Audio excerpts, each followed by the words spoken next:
Okay, something has been happening, and it's not really been talked about. Sort of quietly behind the scenes, I've noticed something. And look, if anyone's going to talk about it, it's going to be me, because until pirates are officially a thing, wizards have been the thing first. They were the thing first, and spoiler alert, in this metagame, wizards are like actually good. And not just good, the Rosetta wizards are really starting to show up in this metagame. So today we're going to talk about a couple of the lists that have popped up, maybe why these heroes are doing what they're doing so far, and then highlight maybe one or two lists that I think you should try picking up for RTN season. These are some of the heroes I am seriously considering for my RTN, which is towards the end of this month. So let's talk about some wizards, and of course we have to start with the one. He's not a Rosetta wizard, but come on. Oh my god, it's Kano. Kano's dead, right? I think he's dead, but Fahad seems to think otherwise. By the way, if you didn't know, Fahad also, if you recognize the name, Fahad here took Kano all the way to a finish at the Calling Christ Church. Top 8. He was like 5th place. I think he went to the semifinals. Top 8. But if you recognize the name, Fahad also took Kano to a battle-hardened Sydney top 2 finish and lost to his friend and testing partner on Kano. It was a Kano mirror, and that was at the end of last year. I think it was like September, October, sometime last year. Now, here's the interesting thing. If we take a look at the Kano list that he played, just take a look. Just take it in for just a moment, okay? Taking that in, okay? Kind of understanding, seeing what we're seeing, all right? Now, here's the list that he finished second at in the battle-hardened Sydney. Uh-huh. Are you seeing it? You're seeing it? It's the same list. It's basically the same list. Okay, here's the differences between these two. And this, to me, when I noticed this, I was shocked. I was flabbergasted. My flabbers were gasted. Okay, here's the crazy part. All that changed was a couple of blues. It was a couple of blues. This was the previous list. All of this stayed relatively the same. All the reds stayed relatively the same. If we bounce back and forth between the reds, you can literally see there's the addition of Nourishing Emptiness, which wasn't in the list beforehand, and that's about it. That's literally about it, which is kind of hilarious when you think about it. Adding just Nourishing in the reds, everything else stayed the same. And I think it just goes to show you that Kano doing the combo thing just continues to be pretty solid into heroes that aren't respecting AB. But again, the question always becomes, is Kano ever going to be respected enough for people to bring the hate cards in? And if so, will he still be able to function? I think Fahad's list is really cool because it's got a lot more of these big spell maybe even not sideboard packages, but Swell Tidings plus Voltic Bolt could be played in the mirror. You could totally play that in the mirror, in wizard mirrors in general. But it's great for high arcane barrier heroes. Like, for example, if you're planning to play any Rune Blades that have like AB3 Spell Void 2, or if you're planning to play any Assassins that have Arcane Barrier 3 and Spell Void 3 because they can pop their Assassin equipment that they just got in Rosetta to stop the arcane damage, these bigger spells might be solid to bring in. The cool thing about this list as well is that he's including blue Emeritus Scolding and kind of going more for the old school like big spell thing. I was messing around with his version of the list before this video, and the cool thing you can do is just play for a post-combo game state where you combo early. It doesn't have to be the full blazing combo where you just try to win the game on the spot, but you do a significant chunk of damage. You put your opponent to, low double digits, high single digits, 10, 11, and play a post-combo game from there. If you combo off within the first couple of turns, then you get to play this back and forth honest game of flesh and blood with arcane damage. And of course, Kano gets to break the rules a little bit and play on the opponent's turn in doing so. So this is a really interesting way. If you're looking to still play Kano and you don't necessarily want to go so far as to splash the the clarity potions that so many people are running, this might be one way for you to take it with some of these big spell packages. But Kano, I always got to include Kano for talking wizards. Kano's not the only thing we need to discuss because there's 2 Rosetta heroes that have really been showing up. First things first, Majin Bay picked up the Battle-Hardened Portland win. Won in Battle-Hardened Portland on Verdant's Thorn of the Rose. If you did not watch his video, his story time came out, I think, yesterday by the time this is going live. So today. Came out today when I'm recording this. He talked a little bit about how he felt the deck was, and he said exactly what I've been feeling as I've been testing with a couple of different Verdant's lists. And it's just like, the deck doesn't feel wonderful. It at times feels kind of bad and clunky, and you're playing like these cards and you're like desperately looking for like decompose so that you can get online and actually do things.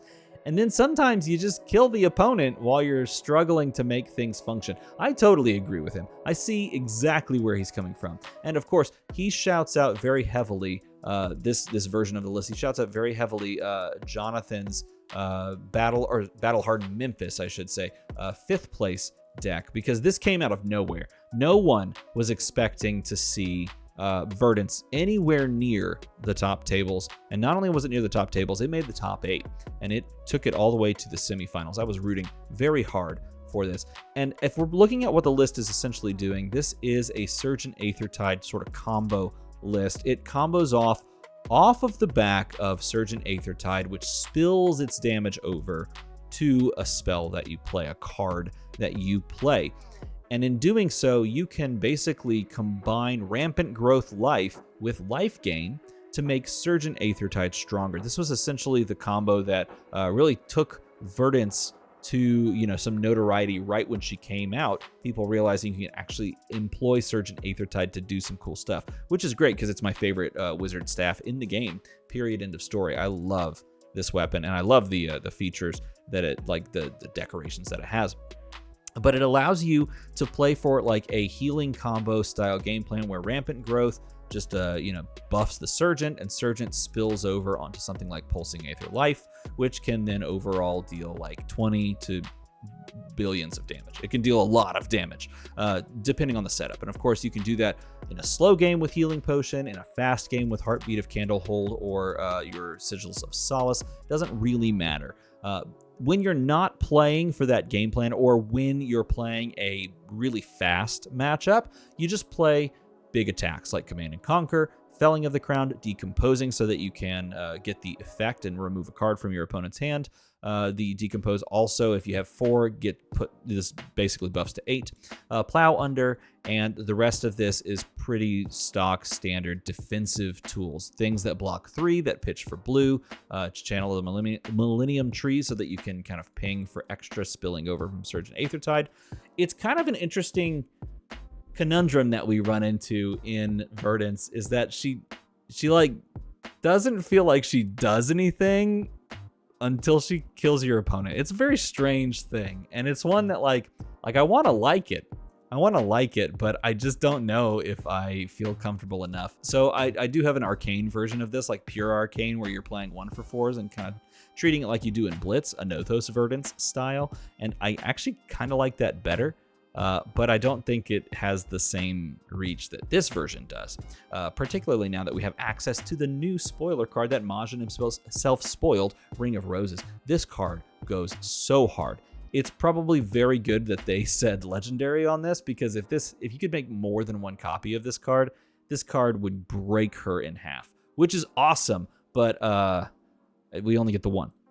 A couple of things. I like the addition of Yellow Fruits of the Forest. I'm big on Yellow Fruits of the Forest. I play it in Blitz as well. I think it's fantastic. It's like a popper. It's a pitch card. It's obviously more instant discard for gaining 2 life, so it works with the combo. And the rest of this feels pretty solid. I actually do like, I think he mentioned like some snag issues, like he brought snag in instead of like something else like scour to that effect, but I actually like the addition of snag. Maybe it's just because I have less reps with the deck, but I like the idea of playing snag into assassins, which are so prevalent in the meta right now, and you can just kind of flip the script on them overall. I'm a big fan of this list, and if you're looking for a similar list that this was sort of based off of, you can look at Jonathan's list as well. But he wasn't the only person taking Verdant's to the top.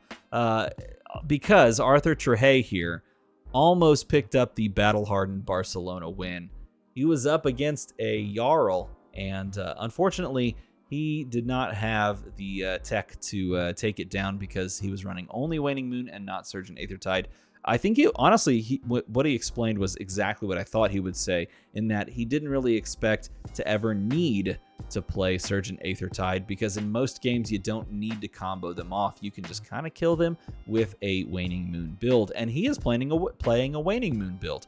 He's going for full-on Decompose. He's running reds, yellows, and blues of Rootbound Carapace, even though they only block, the blues only block 2 when you decompose. Nevertheless, he's playing all of them so he can get there as quickly as possible. He is playing the Fellings. He's got this cool little nourishing thing that he can kind of do along with these big attacks. He can essentially decompose the attack action cards and make Nourishing Emptiness the on-hit dominate effect, which is great. But the cool thing about this Waning Moon build is that you're playing Channel the Millennium Tree to make your Waning Moon stronger, and to make your Etchings stronger, and to make your Overflow the Aether Wells stronger. If you Surge with Overflow the Aether Well, it gives you 2 resources to pump into Waning Moon, which is fantastic. It also allows you to keep, if you pump in Etchings, it allows you to go and fetch a Sigil of Earth from the graveyard, and in doing so, then you can gain an embodiment of Earth token like over and over again. It also gives you a blue to pitch. A blue Earth card to pitch for Channel the Millennium Tree. So there's like some really cool stuff going on with this version of the list, and I believe Arthur's sitting down to do an interview and sort of a deck guide on this list. If he's not, and he wants to talk about this list, I really, really enjoy the way that this list is built. I think it's a really cool slight shift and alternative to what we saw with the more up and down list that most people are playing right here. Oh, by the way, if you were curious to see the differences between Majin's list and Jonathan's list that we were talking about before, you can definitely see that they are almost the same, and in some cases they just swapped out some blues. But Arthur's list, a decent bit different on Verdant's. So if you're looking to play a more arcane-centric list, this might be your go-to. If you're looking to play something that's a little bit more stompy with like Fellings and Plow Under and Command and Conquer, then you can go this route as well. I kind of personally, I'm kind of a fan of the more arcane-centered build. It's got the same sort of attacks, but this one does feel like you have more spells available to you, and you do sacrifice a little bit of equity into something that you might need poppers for. But I think it's, and the combo itself is still pretty deterministic, but it feels a little bit different to play this version of the list with some of these extra spells that I very much enjoy myself. So that's one way to take Verdants. And finally, we need to talk about perhaps the spiciest of all the lists, and the cheapest of all the lists, and that is Acilio. Okay, this is Jabonski Man's, which I think it's Joms is what he goes by, or what he went by on streams. This was the RTN, the largest RTN in the world, in history, that has ever taken place. 128 players at Unbox Games RTN, and Acilio, Joms on Acilio, makes it to the finals, and unfortunately runs into New, which is just an awful matchup for Acilio. But take a look at this freaking list. I mean, it's interesting because there's a lot to look at with this, and to realize, technically, this is a pretty standard list from what I've seen, and I've just jumped back into Acilio, so correct me if I'm wrong.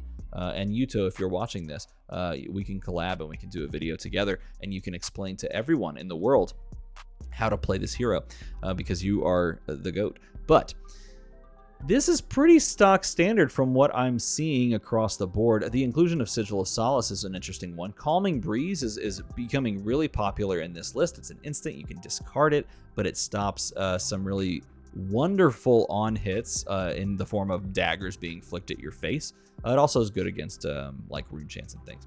But this is basically just the meta's answer to what a wizard would do if you wanted to race. And if you're looking to race and throw big ol' spells against heroes that are really not prepared to deal with anything related to arcane damage, this is the hero to take. And this is why I bring this up last, because I think this meta, looking at how the meta has shaped out, I think this specific meta is all about aggression. It's all about what heroes are going to be pushing lots of damage and how. And either you're going to try and answer that aggression by playing something that's stomping and disruptive, like Azalea or a Jarl, things of that nature, or you're going to try to race those decks with your own aggression. Iyslander is the race with your own aggression archetype.